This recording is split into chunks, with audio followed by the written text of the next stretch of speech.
மொழிக்கும் பண்பாட்டுக்கும் பாரம்பரியத்துக்கும் பாதுகாப்பு உரிமையை கொடுத்துருக்கு தானே. அந்த உரிமையின் அடிப்படையில் தமிழ்த்தாய் வாழ்த்துக்கு முதலிடம் கொடுத்துதானே ஆகணும். அதானே மாநில உரிமை. அப்படிப்பட்ட தமிழ்த்தாய் வாழ்த்து தான் 1970 நவம்பர் 23 முதல் அரசு விழாக்களில் முதல்ல பாடணும்னு சொல்லி ஒரு அரசாணையை போட்டு அந்த செயல்பாட்டுக்கு வந்துச்சு. அதுக்கப்புறம் 2021 டிசம்பர் 17 முதல் மாநில பாடலா அங்கீகாரம் வழங்கப்பட்டுச்சு. அனைத்து கல்வி நிறுவனங்கள், பல்கலைக்கழகங்கள், அரசு அலுவலகங்கள், பொதுத்துறை நிறுவனங்கள் உள்ளிட்ட பொது அமைப்புகளோட நிகழ்ச்சிகளில் தமிழ்த்தாய் வாழ்த்து கட்டாயம் பாடப்படணும்னு அரசாணையும் இருக்கு. 2026 ஜனவரி மாதம் 28 ஒன்றிய அரசோட கடிதத்தில் அரசு விழாக்களில் பின்பற்ற வேண்டிய சில நடைமுறைகள் வெளியிடப்பட்டது. அந்த ஆணையில் மாநில பாடல் பற்றி எந்த வழிமுறையும் இல்லாமல் இருந்துச்சு. நம் அரசு பொறுப்பேற்றதும் கடந்த மே மாதம் 27 மாண்புமிகு பிரதமர் அவர்களுக்கு மாநில பாடல்களுக்கு உரிய அங்கீகாரம் வேண்டும்னும், ஒன்றிய அரசு வெளியிட்ட ஆணைக்கு திருத்தம் வெளியிடணும்னும், மாநில விழாக்களில் தமிழ்த்தாய் வாழ்த்த முதல்ல பாடுறதுக்கான உரிய வழிமுறைகளை வகுக்க வேண்டும்னு சொல்லி கடிதம் எழுதியிருந்தோம். அதை தொடர்ந்து போன ஜூலை மாதம் 9 கடிதத்தில் மாநில பாடல் பாடப்படுவது பற்றி இருந்துச்சு. ஆனால் நம்ம தமிழ்நாட்டில் 1970களில் இருந்து தமிழ்த்தாய் வாழ்த்து எல்லா அரசு நிகழ்ச்சிகள்லையும் கல்வி நிறுவனங்கள்லையும் தமிழ்த்தாய் வாழ்த்து முதல்ல பாடுறது ஒரு மரபாவே இருக்கு. அதுக்கான அரசாணையும் இருக்கு. மாண்புமிகு பேரவைத் தலைவர் அவர்களே, தமிழ் நமது உயிர் மூச்சு, தமிழ் மொழி நமது அடையாளம், தமிழ் பண்பாடு நமது பெருமை. அதனால தமிழ்த்தாய் வாழ்த்தின் மரியாதையை பாதுகாப்பதில் தமிழக வெற்றிக் கழக அரசு ஒருபோதும் சமரசம் செய்யவே செய்யாது. தமிழ்த்தாய் வாழ்த்தை முதலில் பாடுவது அரசியல் அமைப்பிற்கும் இந்திய ஒற்றுமைக்கும் எதிரானதில்லை. மாறா வேற்றுமையில் ஒற்றுமைன்ற இந்தியாவோட உயர்ந்த கொள்கையை வெளிப்படுத்துறது. மேலும் தமிழ்த்தாய் வாழ்த்தை முதல்ல பாடணும்னு சொல்றது அரசியல் சம்பந்தமான விவாதமா மாறணுங்கிற அவசியமே இல்லை. இது தமிழர்களின் பொது அடையாளம். நம்மை வேறுபடுத்துவது அல்ல, ஒன்றிணைப்பது. மாண்புமிகு பேரவைத் தலைவர் அவர்களே, தமிழ்த்தாய் வாழ்த்தின் கண்ணியத்தையும் தமிழின் தொன்மையையும் தமிழர் பண்பாட்டின் பெருமையையும் பாதுகாக்கும் இந்த உயரிய பணியில் இந்த சட்டமன்ற பேரவையில் உள்ள அனைத்து உறுப்பினர்களும் கட்சி வேறுபாடுகளை மறந்து ஒன்றிணைந்து அனைத்து கல்வி நிறுவனங்கள், பல்கலைக்கழகங்கள், அரசு அலுவலகங்கள், பொதுத்துறை நிறுவனங்கள் உள்ளிட்ட பொது அமைப்புகளின் நிகழ்ச்சிகளிலும் தமிழ்த்தாய் வாழ்த்து கட்டாயமாக முதலில் பாடப்பட வேண்டும் என்று கொண்டுவரப்படும் இந்த தீர்மானத்திற்கு அனைவரும் ஆதரவு வழங்க வேண்டும் என கேட்டுக்கொள்கிறேன். தமிழ்த்தாய் வாழ்த்து தொடர்பான அரசினர் தீர்மானம். தமிழ் உலகின் தொன்மை வாய்ந்த செம்மொழியாகவும் தமிழர் நாகரிகம் உலகின் மிக பழமையான பண்பாட்டு மரபுகளில் ஒன்றாகவும் திகழ்வதை பேரவை பெருமையுடன் பதிவு செய்கிறது.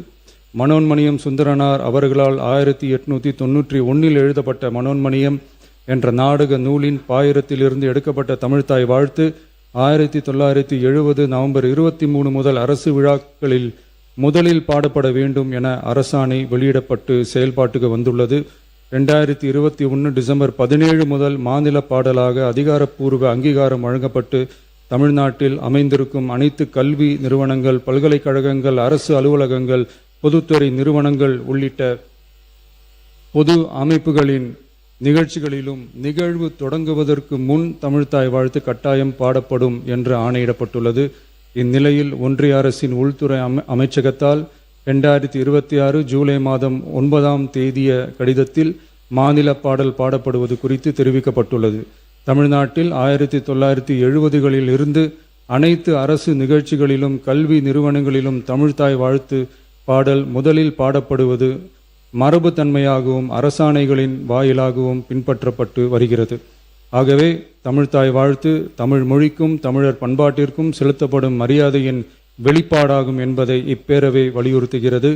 இந்திய அரசியலமைப்பு வழங்கியுள்ள மொழி மற்றும் பண்பாட்டு உரிமைகளின் அடிப்படையில் தமிழ்நாட்டின் பண்பாட்டு அடையாளத்தை நிலைநிறுத்தும் வகையில் தமிழ்நாட்டில் அமைந்திருக்கும் அனைத்து கல்வி நிறுவனங்கள், பல்கலைக்கழகங்கள், அரசு அலுவலகங்கள், பொதுத்துறை நிறுவனங்கள் உள்ளிட்ட பொது அமைப்புகளின் நிகழ்ச்சிகளிலும் நிகழ்வு தொடங்குவதற்கு முன் தமிழ்த்தாய் வாழ்த்து கட்டாயம் முதலில் பாடப்பட வேண்டும்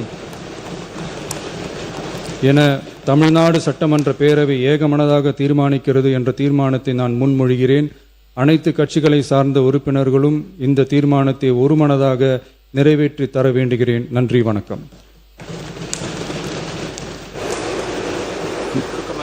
மாண்புமிகு உறுப்பினர் முனைவர் கோவி செழியன் அவர்கள் பேச வருகின்ற மாண்புமிகு சட்டமன்ற உறுப்பினர் சுருக்கமாக இதை ஒட்டி மட்டும் பேசி வரவேற்று அமைக்க வேண்டுகிறேன். மாண்புமிகு பேரவைத் தலைவர் அவர்களே, வெண்டாடி வேந்தர் தந்தை பெரியாரை வணங்குகிறேன். காஞ்சியின் மன்னன் கடமைக்கண்ணியின் கட்டுப்பாட்டை கற்றுத்தந்த பேராசான் அறிஞர் அண்ணாவை வணங்குகிறேன். என்னை கடலில் தூக்கி எறிந்தாலும் நான் கட்டுமரமாக வதைப்பேன், நீங்கள் சவாரி செய்யலாம் என்று தியாக உள்ளத்தோடு வாழ்ந்த முத்தமிழறிஞர் மூதறிஞர் டாக்டர் கலைஞர் அவர்களை வணங்குகிறேன். எங்கள் இயக்கத்தின் தலைவர் ஓய்வறியா உழைப்பாளி அண்ணன் தளபதி மு க ஸ்டாலின் அவர்களை வணங்குகிறேன். எங்களை இயக்குகிற தலைவர் எதிர்க்கட்சி தலைவர் எங்கள் ஆருயிர் அண்ணன் உதயநிதி ஸ்டாலின் அவர்களை வணங்குகிறேன். மாண்புமிகு பேரவைத் தலைவர் அவர்களுக்கும் முதலமைச்சர் அவர்களுக்கும் அமைச்சர் பெருமக்களுக்கும் முன்வரிசை தலைவர்களுக்கும் அனைத்து சட்டமன்ற உறுப்பினர்களுக்கும் என்னை 2011, 16, 21, 26 4 முறை திருவிடைமருதூர் தொகுதியிலிருந்து தேர்வு செய்து அனுப்பிய எனது தொகுதி மக்களுக்கும் மனமார்ந்த நன்றியை சொல்லி, பேரவைத் தலைவர் அவர்களே, முதலமைச்சர் அவர்களால் கொண்டு வரப்பட்டிருக்கிற தமிழ்தாய் வாழ்த்து பாடல் குறித்த தனி தீர்மானத்தை திராவிட முன்னேற்ற கழகத்தின் சார்பில் நான் வழிமொழிகிறேன், ஆதரிக்கிறேன். இந்த சொற்றொடரை நான் பயன்படுத்துவதற்கு காரணமாக இருந்த எங்கள் ஆருயிர் அண்ணன் கழகத்தின் தலைவர் தளபதி அவர்களுக்கும் வாய்ப்பினை வழங்கிய எதிர்க்கட்சி தலைவர் ஆருயிர் அண்ணன் உதயநிதி ஸ்டாலின் அவர்களுக்கும் சட்டப்பேரவை துணைத் தலைவர் மற்றும் கொறடா அவர்களுக்கும் திராவிட முன்னேற்ற கழகத்தின் சார்பில் நன்றியை தெரிவித்துக் கொள்கிறேன்.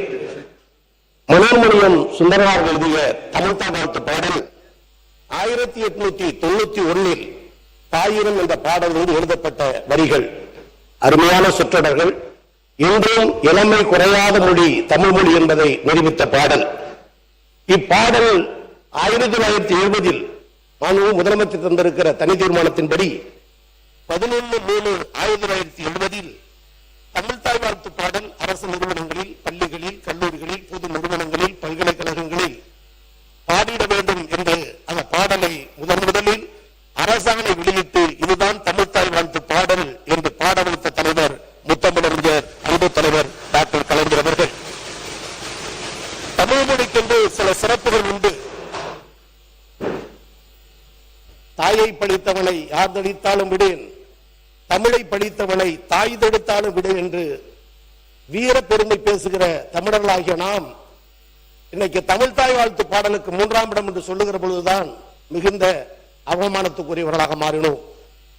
தமிழ்நாடு முதலமைச்சர் அவர்களால் கொண்டு வரப்பட்ட தமிழ்தாய் வாழ்த்து அரசாணையை பலமுறை பாடப்பட்ட பொழுது கவனக்குறைவாக